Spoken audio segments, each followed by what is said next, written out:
Dr. Murali Kadiramangalam is a mechanical engineer who obtained a doctorate in applied sciences from New York University. After a successful career spanning over 20 years in industry, both in United States of America and India, he decided to pursue his childhood dream of searching for hard evidence related to Adi Shankara. He completed a degree in archaeology from Deccan College, Pune, and that enabled him to begin the search for Shankara. Recently, Murali was awarded the Bhandarkar Oriental Research Institute Infosys Fellowship for conducting archaeological field surveys regarding Adi Shankara in Tamil Nadu and Kerala, which has since been completed. At present, he is conducting exploratory field research on Adi Shankara around Trichy, Tamil Nadu and near Kaladi, Kerala.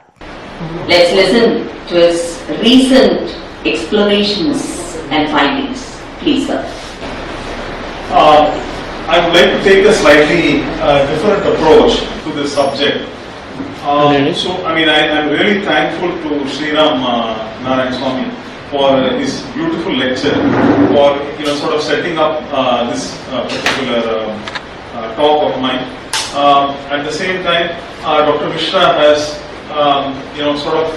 stressed, I should say, quite strongly stressed the need for archaeological explorations and excavations and discovery.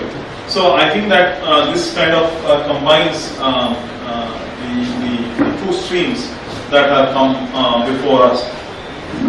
My view is that I think we should, to a degree, and that's what I've written at the bottom of the screen, to a degree not dwell too much on the controversies between the various mathas. And I will say this now, and I hope Dr. Mishra doesn't get offended. I think that we should even set aside the date for the time being.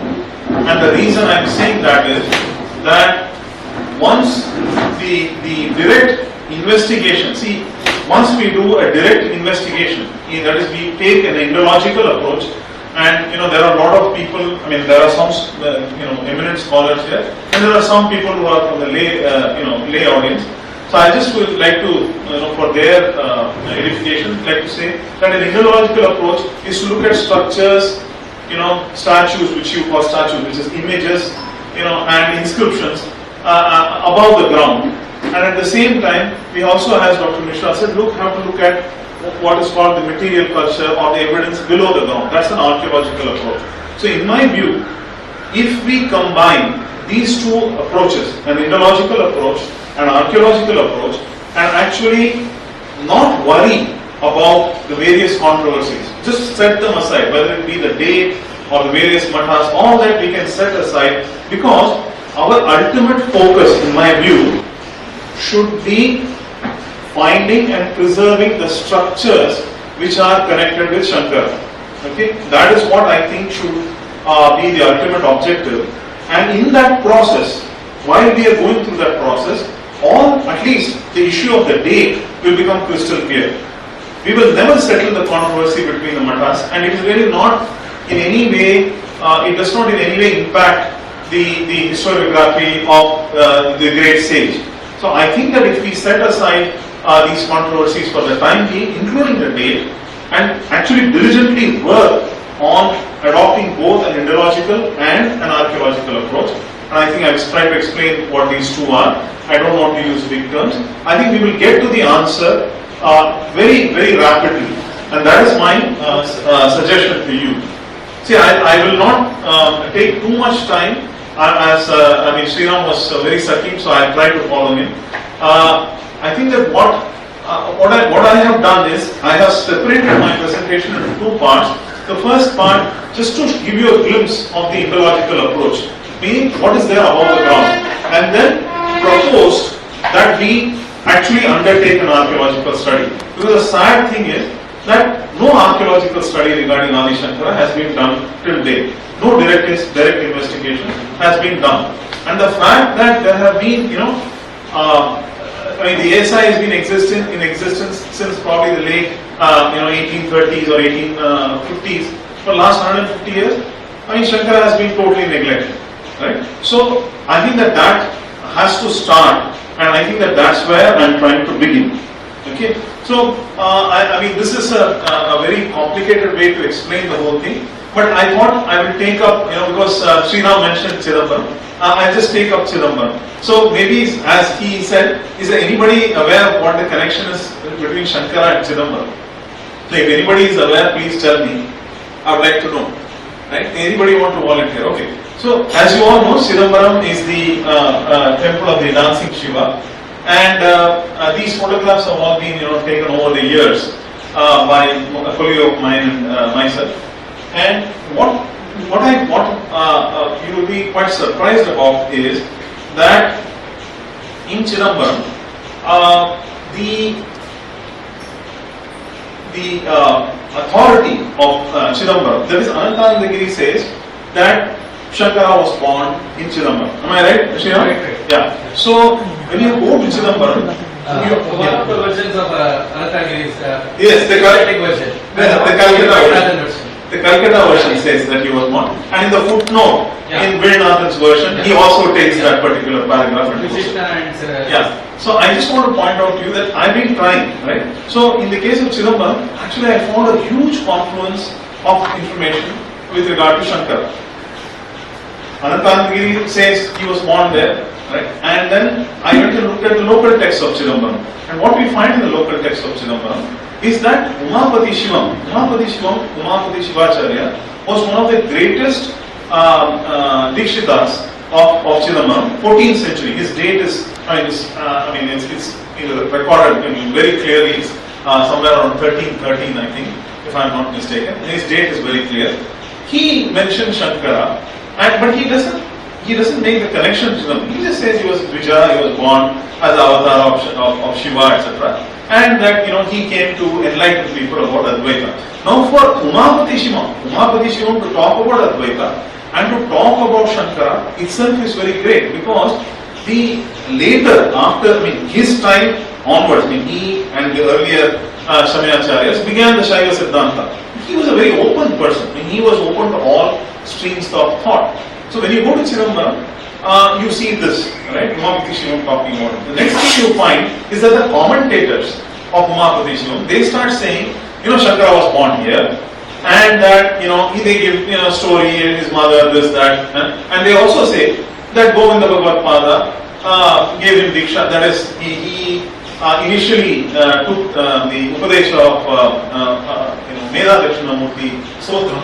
So this is a prakara, inner prakara. This is the entrance of Chidambaram temple, and this is the Meda Dakshinamurti shrine. Śaṅkara was said to have sat there in meditation, not in meditation, actually trying to get siddhi of Meda Dakshinamurti, the shloka. And then after he had attained that, then Govinda Bhagavad gave him sannyasa diksha in Chidambaram, and then he went on to the Shivakami shrine, right? This is the outer prakara of the Shivakami shrine. Okay, there is a raised mandapam in the Shivakami shrine, and in that Shivakami shrine, there is a Shri Yantra. I have photographed the Shri Yantra here, and the Chidambaram Dikshitas will accept that this Shri Yantra is quite old. Now, when you examine the structure itself, the the lower, it's a very elaborate structure. The lower structure is early Chola, no question about it. The upper structure is an extension built during the Vijayanagar period. Okay, so as far as we are concerned, and then I went and tried to trace the history of the Sri Yantra. Sri Yantra is, this is basically quite modern. It's probably somewhere in the 70s. But prior to that, they had a drawing on the particular wall of the Sri Yantra. Now, the Dikshitas, this particular image of Adi Śaṅkara is a modern image. It is put inside this particular place. So you have the Sri Yantra, Vinayaka, and then this modern image was installed in 70s by Mahaswami. But when you go and look at all the evidences in Chidambaram, the Dikshitas will say that Śaṅkara wrote his the Brahma Sutra Bhashya, sitting, near this Sri Yantra, basically in the Shivkami shrine. Now the worship is, if you look at the Chidambara Kshetra Sarvaswam, which is the main text that the Dikshitas use, that particular text is, it's like Sri Vidya. Okay? The entire worship is very much Shakta in nature. And they worship both Devi and Shiva there. Chandramoleshwara Puja is done, which is quite similar in the sense that all the Shankara Mathas do Chandramoleshwara Puja. But the difference is that here they don't do Panchayatana Puja. The Avahana of Devi is done at the base of the Shivalinga, and at the top you have the Avahana of Shiva, Chandramoleshwara, and the Puja is done. So when you look at all the things in Chidambaram, you start getting an effervescence, a hue. Okay? And then I was able to connect it back to my earlier work. Okay? And what we all know, I can tell you with certainty today that Patanjali Maharishi, the Mahabhashyakara, taught his Mahabhashya in Chidambaram. I can unequivocally claim that. Absolutely no questions about that anymore. And actually, Sridhar was very kind enough to publish, a revised version of my thesis in which I have written about this. Now, how does this taught to go in the Bhagavad Gita? It is claimed that it is taught by Patanjali. My guess is that, the scholarship in Chidambaram was so strong. My guess is that, and Dr. Nagaswamy has given us many clues, not many clues, he has written about the connection of Gauda Desha and Chidambaram, where scholars and pandits from Gauda Desha came to Chidambaram, and they came to Chidambaram to actually, some of them came to study, but many of them came to actually practice. So there are many panditas who actually practiced, and they were the gurus of the Cholas there. So it is not, it is quite conceivable that Gaudapada, who came from Gauda Desha, actually came to Chidambaram and learned the Mahabhashya there, because that was probably the main center for the teaching of Patanjali's Mahabhashya at that time. I have enough evidence to say that, Patanjali did migrate south. Now this is a 6th century AD image from Maharashtra, and you can see the Purvashikha disciples of Sringeri. Of Patanjali, my apologies. Purvashika disciples of Patanjali who is seated here, and one of them, if you notice, is actually wearing a yoga patta also. So this is a 6th century image that I have found in Maharashtra, and I've been able to trace the entire, and you see the similarity between this. This is a modern painting from Chidambaram where you can see the Purvashikas being taught by Patanjali. And this is a 12th century bronze where he is in Vyakhyana Mudra with the Amrita Kalasha, and with the tail wound up, which indicates that he was all the three, which means he was the Yoga Sutrakara, Mahabhashyakara, and Vaidya Shastrakara. And so what I found is enough evidence, and I'm not going by these paintings or these bronzes, okay, to say that there is enough of a hue and effervescence in Chidambaram which says that Śaṅkara had definitely visited the place, though only few of the Śaṅkara-Vijayas mention him visiting. Even Madhavya mentions Padmapada visiting Chidambaram. So there is a connection. Problem in Chidambaram has always been that if you want to find out about Chidambaram, you cannot find out information in Chidambaram itself, because much of the temple has been built and rebuilt. Lot of destruction has happened. So you have to go to adjacent areas to start looking. So I started looking in Trichy. Okay, which is, and why would I start looking in Trichy? See, when you look at Kanchipuram, I have found enough evidence to say 8th century. From 8th century I have got tremendous evidence.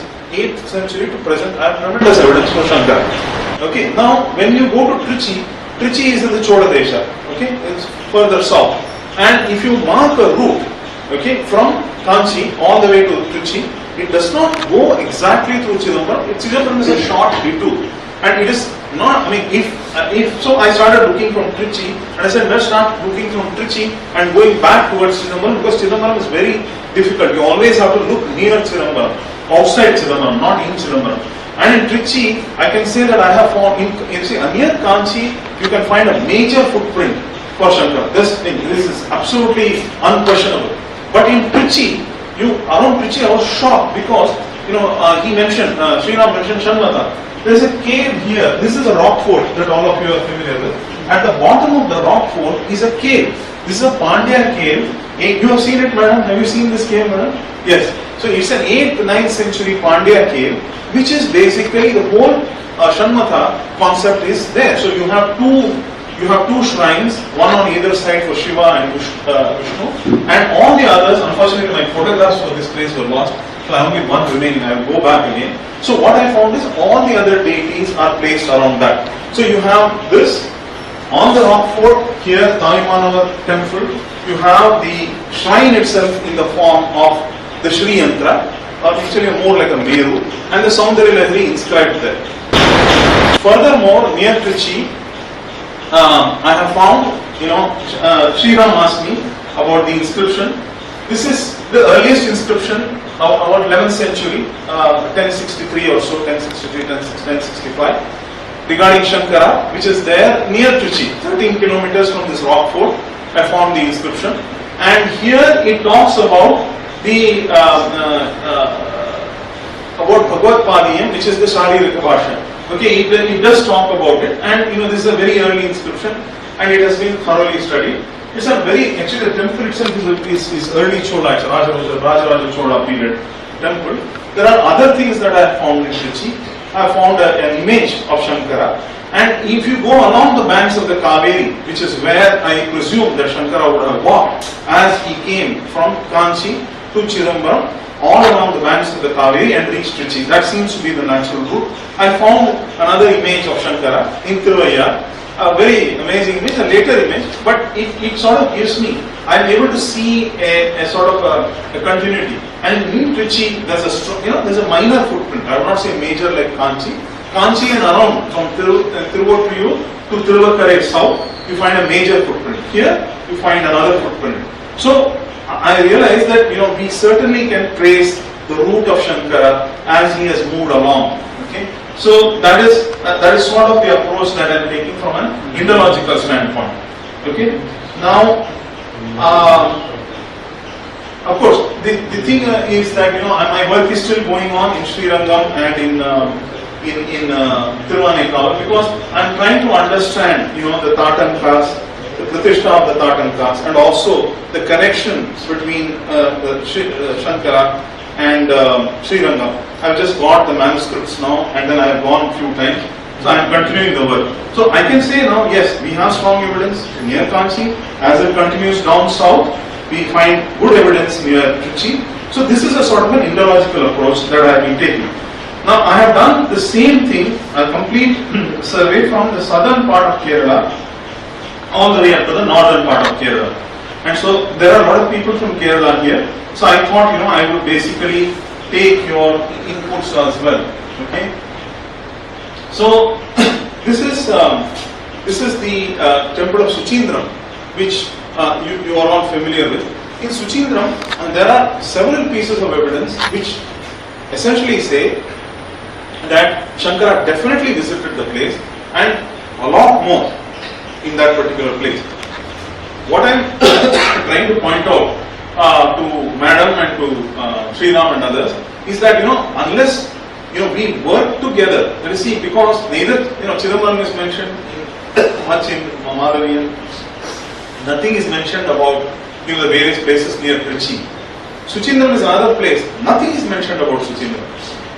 And in Suchindram, this is a new what is called Indian laburnum or Kondrai tree, which is there outside.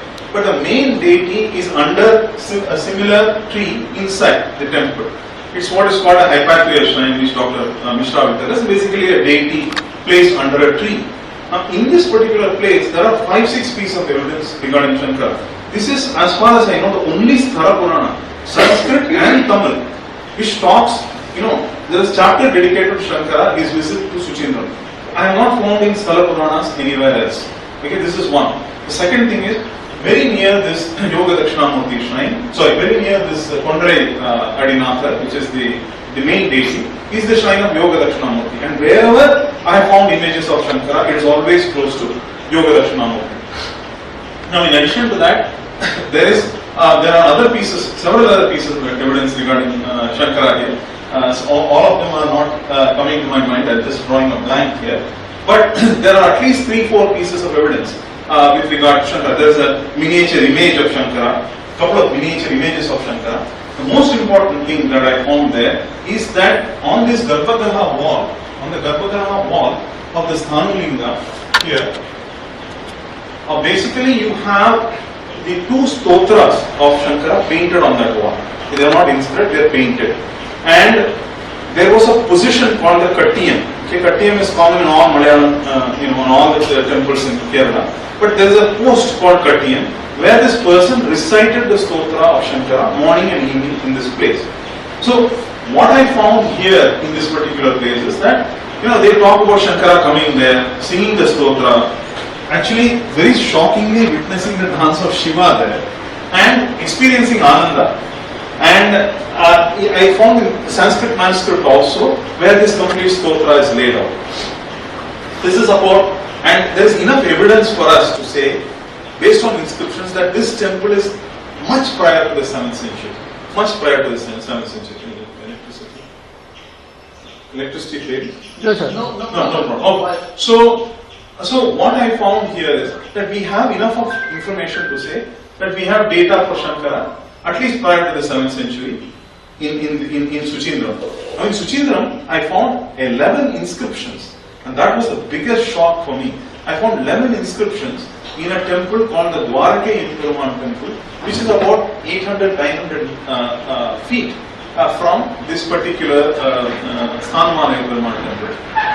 All talk about Śaṅkara Parampara, the various Śaṅkara Parampara of Kerala.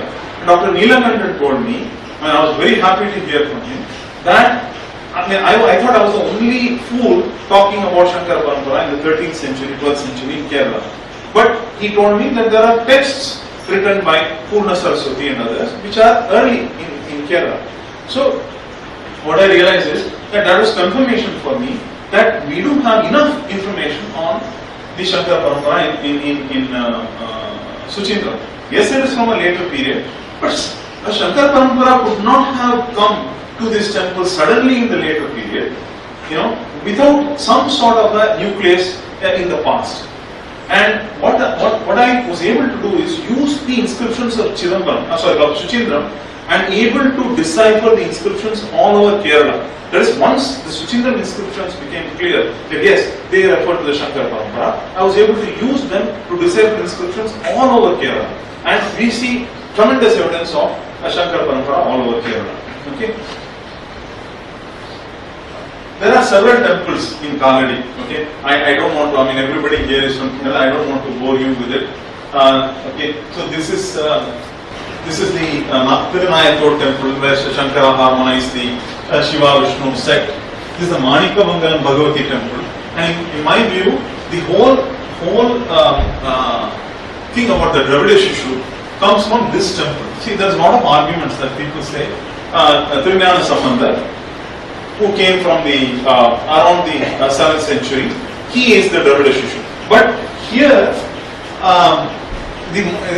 Devi Parvati is supposed to have given milk, in a cup to Śaṅkara in Manikamangalam. So, the same thing that Tirunayana Sambandar is considered the Dravida Shishu, the reading seems to be more appropriate. Right? Then there is the legend of Velleman Tulli, which many people here may be familiar. Has anybody heard of Velleman Tulli? Has anybody heard of Velleman Tulli in Kaladi?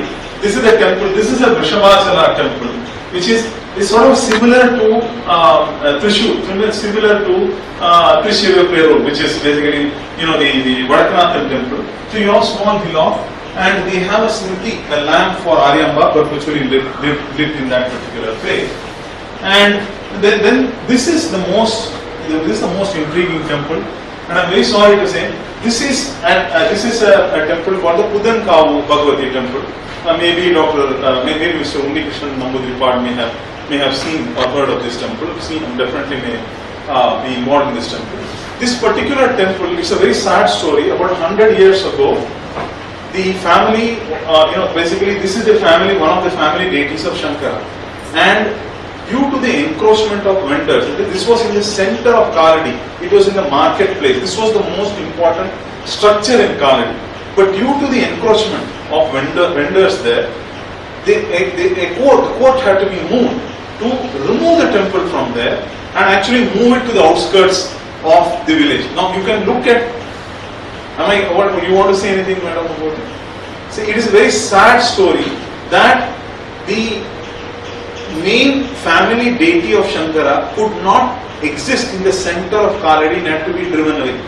Now what remains here is a fruit market, a vegetable market, a meat market, and underneath that particular surface is the foundation of this temple. And also, as Dr. Mishra, if he went there, you would see there will be a huge amount of material underneath this particular temple, which we, like here, as he suggested, like here, have to excavate. Yeah, because that the entire history of Śaṅkara is buried under that particular temple and that place. But we have allowed people to come encroach. In fact, there is a small building, a kacha building, what you call, a temporary, can't call it temporary, a very, sort of a simple structure which they have even built with cement. So essentially, we are being driven out. Okay, we have no place. So that is a sad thing as far as Śaṅkara is concerned. Now everybody knows about Guruvayur temple here. I don't have to tell you, that there is a big association of Śaṅkara with Guruvayur. And the main thing from what I saw is that, we can see from the worship and we can see from the practices there that, he was intimately connected.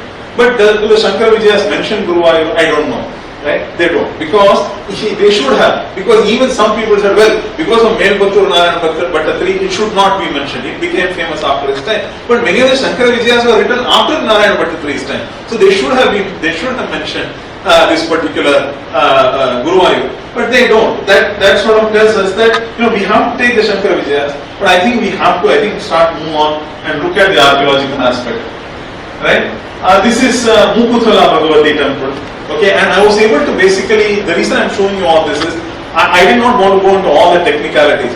I could get a sequence of Bhagavati images in Kerala, which helped me show that from at least the 7th century onwards, we have data for, there is a sequence of Bhagavati images, which gives us information about Śaṅkara. Okay, and these are all images basically consecrated by him. Mukuthala, there are 6 temples, three Bhagavati temples, and Shiva and Narasimha temple, all of them consecrated by Śaṅkara. There is a modern image of Śaṅkara there. But I am not showing you all this just for showing you pictures. Basically, you can go and study some of the images there, and we find some images there in that temple. Some Bhagavati images are certainly older. I was able to luckily examine some of the Bhagavati images in the Sanctum Sanctorum. But there are some which are early. There are some sub-deities which are early deities, like 10th century, etc. And so based on which we can easily go back and start tracing, the continuity. There is another famous temple, all of you know, Kadiramangalam Bhagavati temple. But unfortunately at Kadiramangalam it's very difficult to gather evidence. So I am actually going to go back and go to the Shiva temple in Kadiramangalam, in that cow, because Madam is shaking her head there. Because it's very difficult. It's been renovated so much. This temple has been renovated so much that they just wiped out all the old evidence. Some may be there, the Shiva temple there. There's a big legend of Kadiramangalam though in Malappuram. So I think certainly in Malappuram there are a lot of temples which are connected to Śaṅkara, which the Śaṅkara-Vijayas don't mention at all. This is a very important temple. This is Tiruvegapura, and I was very fortunate to be permitted by the temple trustees. And before I forget, I really should thank the government of Kerala. I never expected them to give me permission. I just wrote to them and I called them up, and everybody from the top to bottom gave me permission for examination of images, the temples, photography, and even at the local level, the Devaswam boards gave me permission. And I was really amazed that this government actually gave permissions to do the examination. This is a very unique temple because you have three shrines, one which is a circular shrine, one which is a square shrine, and the third one which is an upside-down shrine. So the suggestion is that this looks like a Vedi of the Agnihotra, and that it could purport to a earlier period. Now Shankara, there are 3 Balipitas and 3 Dvajastambhas also in this temple. Now Shankara is said to have established this particular image of Shankara Narayana in the central shrine between the Shiva and the Vishnu shrine. And here, unfortunately, what has happened is that an armor or a kavacha has been permanently affixed to the image of Shankara Narayana. And the priests of the temple, they were very kind to me. They said this armor cannot be removed. They have not, for decades as they have been worshipping, they are not able to, it's been permanently fixed. So we are not able to date the temple, but the harmony and the sort of suggestion that is connected to Agnihotra suggests an earlier date. Anyway, as I am not going to say much about Melpaduramana, I think Dr. Mishra has said, we have to excavate in all the houses connected with Adi Shankara. We just have to excavate with their blessings and permission, the owners of the houses, and this one too. Vadakanathan, I think all of you know about Vadakanathan, the legend of Vadakanathan, of Shankara being born there, etc.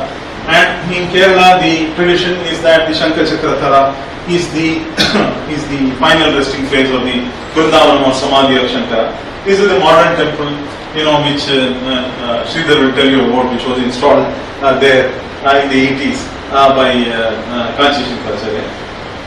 In Vadakanathan, I was able to find an image of about the 11th century. This is Yoga Dakshinamurti here, you see here. It is on the Sri Kovil wall. So you have Yoga Dakshinamurti on the top and Vyasa blessing a very young Shankara. Now, similar images. Now, why is this 11th century?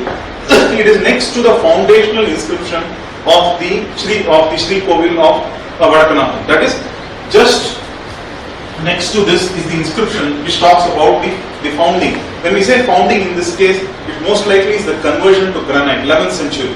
Okay, because Dr. Sankara in the survey of Kerala says that this temple would have certainly existed prior to the 9th century because there is an image of the Jeshtha Devi and the Saptamatrikas which is found in this temple. It is a loose structure. But certainly, and the other thing is that we all know that the image of Vadakanathan was shifted from under the tree. So this image was a startling discovery for me to see that there is such a strong connection. And in the Ganapati shrine in Thrissur, I found the earliest inscription of the Shankara Mathas, which is 1150, which talks about the administration of the properties of the temple in the presence of the Swamiyar at that point. And as you all know, Tekke Madam has the rights of our Pushpanjali in Vadakanathan today. So most likely it must have been Tekke Madam Swami. Now, I just... Dr. Murali, yeah. What is the period of this temple? This, I just mentioned that. I just said that basically this temple is, see, we know for sure that this temple has been in existence at least prior to the 9th century AD. But the sculptures are not of 9th century AD. No, this they is are later. This is But 11th. if you see closely, you will see that hands are disproportionate, heads are flat, cheeks are flat. All this is the downfall of the sculptural art after 14th century. 13th, 14th century. Sir, this particular, I understand. When you go and look at the art, when you go and look at the art in Kerala, you see that the art is not. I mean, you will not find the same, the disproportionate. I understand what you're saying. You will not find the Vijayanagar type period. Hands are disproportionate. You have the face flattening, all that. That was the downfall of the. Right, but in this, the same thumb rule, we are not able to apply in Kerala. That I have seen. I mean, I have gone and now seen enough sculpture to say that particular thumb rule, which we see everywhere, including Tamil Nadu, once we go into the medieval period, we don't see that similarity here. Means there was an error from the Chera period, early Chera period. There was a faster deterioration of the art here. All I would say is that the tradition of Śaṅkara manifests itself by about the 7th century or so in Kerala. Okay, this does not suggest that the date of Śaṅkara is 7th century. I don't want you to get that. I just want you to be very clear. And the reason is that in Tamil Nadu and Kerala, okay, you can start seeing granite temples, inscriptions, and first rock cut temple 600 to 630 based on what is called the Mandagapattu inscription. Okay, so you don't see hard evidence prior to 7th century. Yes, there are some Pandya caves, 6th, 7th century, but nothing earlier than that in Tamil Nadu and in Kerala. That is a big problem. Okay. The second thing is, so that is what it is. We don't have art, we don't have iconography, we don't have temples, and the reason is because brick structures were replaced by granite, and in addition to that, rock was not used as much. It all came into vogue around the 7th century. Now, the earliest recorded inscription of the Advaita Swamiyar Mathas of Kerala is 12th century. Okay. Now, what I found, and that these records continue up to about the 16th century, and there is information beyond 16th, modern information is available. Now, I undertook a study of Padmapada, not based on the Padmapada Charita, but actually physically going to his temple, his house in Thiru, near Thiru, Vemanda Mulapalli Mana, and going to the Narasimha temple there. Yes, madam. Okay. So, and also I examined the image there of Narasimha, and and they have some manuscripts that they have preserved in their house. This is it is basically Vettam Periyapuram. That's the name of the place. Vettam Periyapuram. That's the name of the village. Very difficult to find, and you find enough evidence for Padmapada, physical evidence in that part of the country. So it supports whatever Sriram said earlier. And you see a continuity in Tekemada, the worship of Narasimha, etc., etc. So you see all that in the Tekemada. And so when you look at the study of Padmapada, you can say that the Śaṅkara tradition probably can be, the Śaṅkara Mathas tradition in Kerala, you can probably take it back to about the 10th century. But in reality, these two traditions, the Śaṅkara tradition and the Śaṅkara Parampara tradition of Kerala, are one and the same. Now, without belaboring the earlier point, I think urgent excavations are needed. And I don't want to take too much of your time. I think I've told you, see, we keep using this term material culture.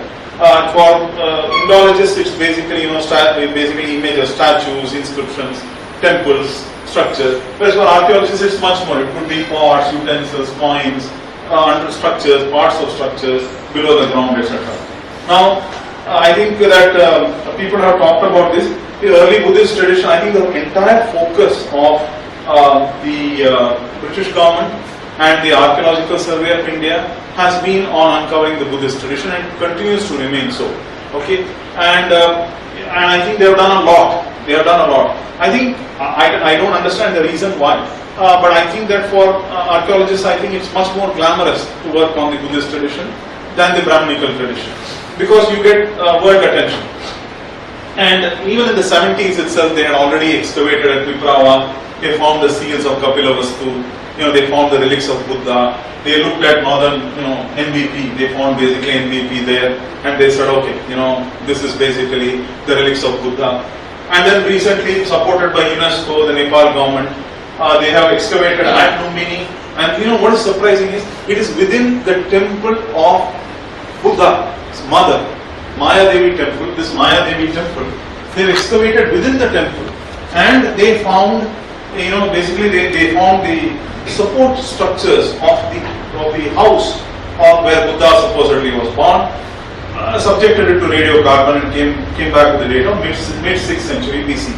Now, what is interesting is, even in the case of Bhagavad Pada, the evidence lies, in my view, one part of the evidence lies within his mother's house. His mother's samadhi. Of course, his mother's house too, but the mother's samadhi in Kaladi. Exactly how it was for Buddha, same procedure has to be done within the Janmabhoomi Kshetra in Kaladi. Excavation has to be done inside, outside. So there are several spots there which are located. Whether we get to do it, I don't know. But here, the whole world has congregated together to be able to get it done. We don't have that kind of luxury. Because in our case, the sites are getting destroyed, okay, one by one. See, as far as the past studies, I think the Sanskritists have led the studies on Śaṅkara, but they are constrained by a lack of clear chronology and also by the materials. Right? No archaeological studies directly on Śaṅkara have been done so far.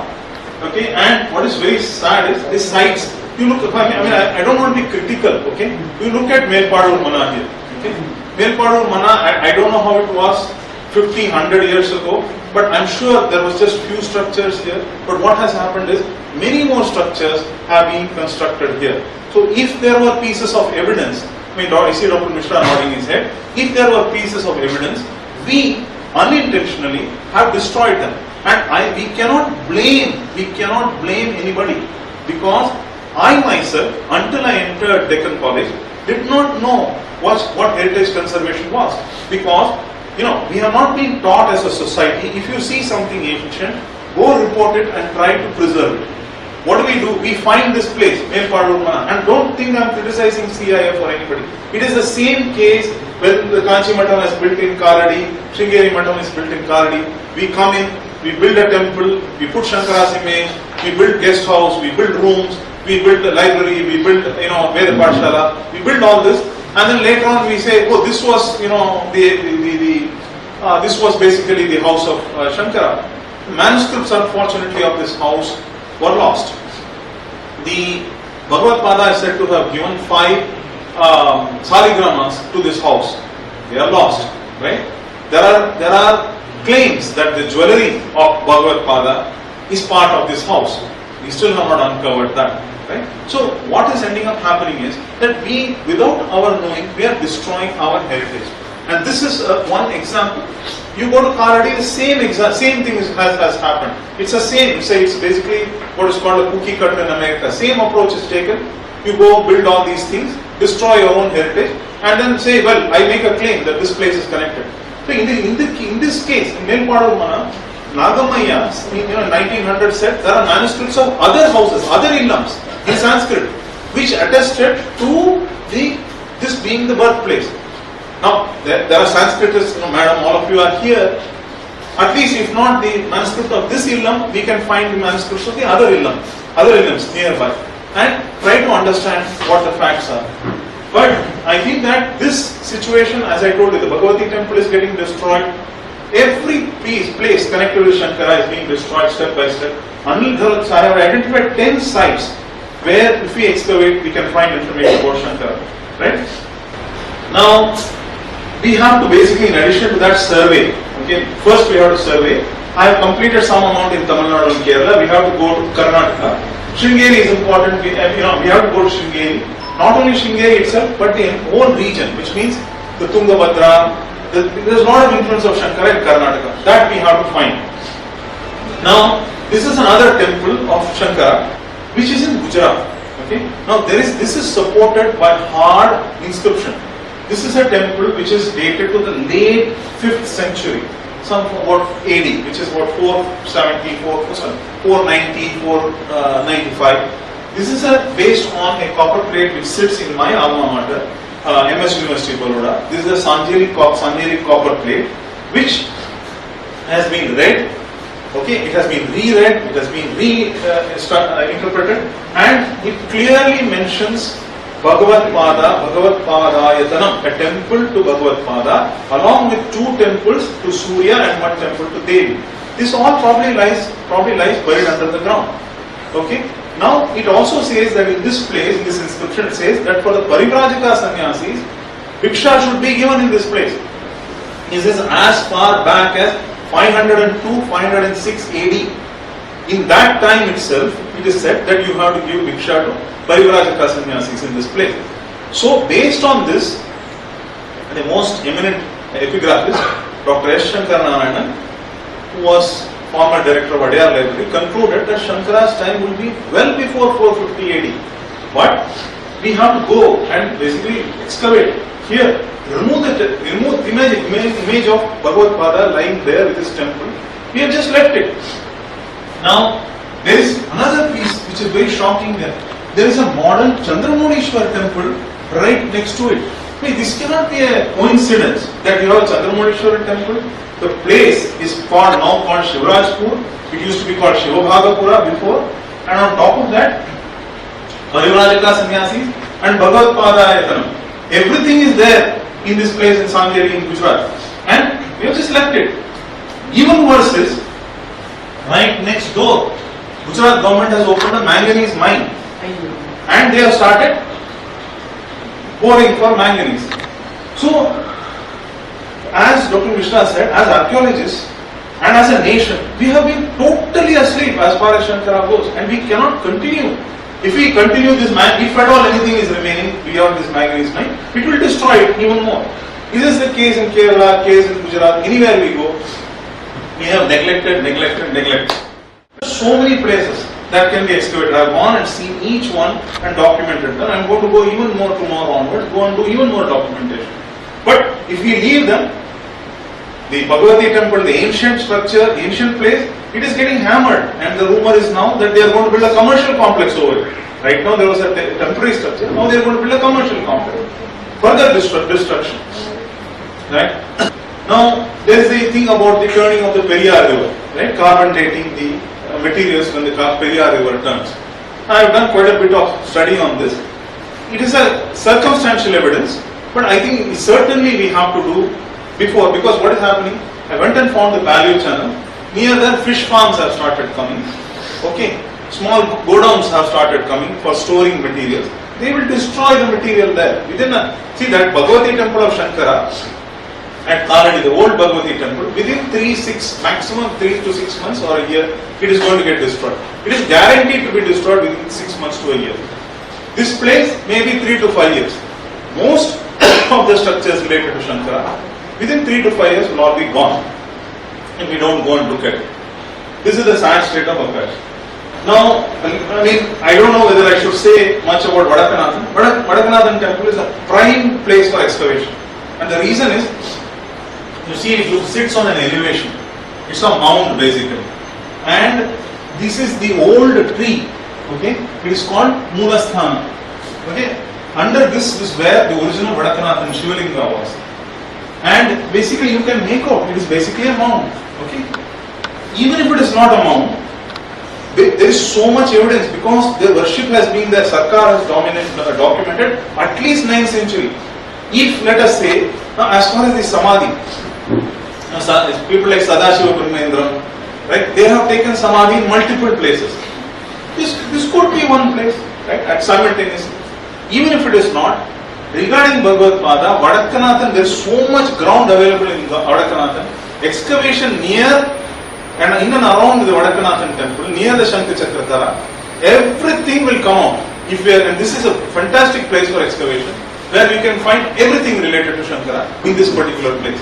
Whether we get permission, whether we are allowed, whether we get funds, I do not know. But there is so much that is available today. But everything will be gone. This place may not go that fast, but all the others will go within next 1 year, 2 years, 5 years. It's all be gone.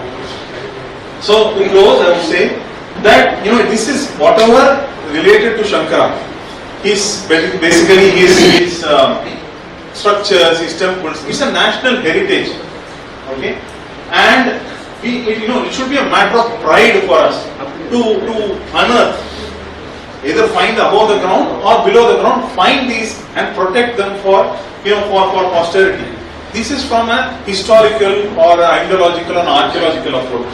But for the devotees, I hope that this is much more. Because, for example, if you look at this Melpadur Mana or look at the house of Śaṅkara, which is buried in Kaladi, the original house of Śaṅkara, like the house of Buddha, buried in Kaladi, that's the place where his family performed Agnihotra for centuries. That is the place where they performed puja for centuries.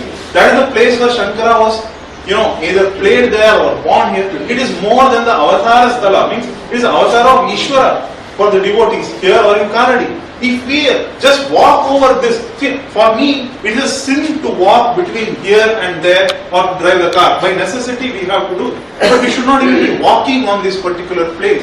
As Dr. Mishra said, this is the place, these are the kind of places where there is so much to excavate and find. I am sure there are vigrahas of Śaṅkara in this particular four corners. There have to be vigrahas, because if the family was venerated, they were connected to Śaṅkara, the vigrahas should be there at various stages. At least you will find 1, 2, 3 vigrahas, utensils, something you will find which gives us evidence. So we are trampling and walking daily over this and continuing to construct, and that is very sad. And I had hoped, see, the thing is, from a devotee's aspect, they would say, I thought everything about Śaṅkara is established. Everything is known. But the fact is, when you look at it historically, nothing is known. Right? And it is very sad that we are beginning the discovery process, as Dr. Mishra said. We are beginning now. Okay, so many centuries after Śaṅkara, we are beginning now. Okay? Now, it is even more odd. We have to go canvass people to say, hey, come work with us, participate, help. Let's work together to do this. People, some very few people say, oh, okay, yeah, who is Śaṅkara, etc. Right? So, very difficult. We have to go beg people to come, let's work. It's even harder to go and tell people, fund this initiative to go survey, fund this initiative to go excavate. Because that should come naturally. I mean, I would have assumed, foundations like Chimya, Ramakrishna, the various mathas would have got up and said, let's do this. Without doing this, it's a shame for us. None of the institutions basically have taken interest, and you cannot blame them. Absolutely cannot blame them. The reason is, awareness is not there among the institutions. They don't realize that when they come to a place like this, we should first find out all the historical aspects, support that, get it done. Once that is done, you build whatever you want. But instead we go about it the other way. We build everything, forget about the legacy of Śaṅkara, install an image and say, this is connected to Śaṅkara. There is no evidence to say that. But that has been our way of doing things. And it's not a criticism. I'm not criticizing any one institution. All five fingers, and myself, all of us are to blame for the current situation we are in. We go about it the wrong way. We first, even for example, even at Omkareshwar, not a shred of evidence to connect Śaṅkara to Omkareshwar. I sat and dug through all the excavation reports. No single, not many excavations, or not even anything to write about in Khandwa district where Omkareshwar is located. 65 kilometers away, Dr. Sankara did an excavation funded by private people to find out about Maheshwar. Right? He did it in Navdatoli and Maheshwar. So from that I was able to extract information about Śaṅkara. But what is ending up happening is that we built such a big statue in Omkareshwar. I don't know how many thousands or 100 crores we spent, but we did not even bother to find out about the antiquity of Omkareshwar. Before 11th century, there is no inscription in Omkareshwar. No inscription.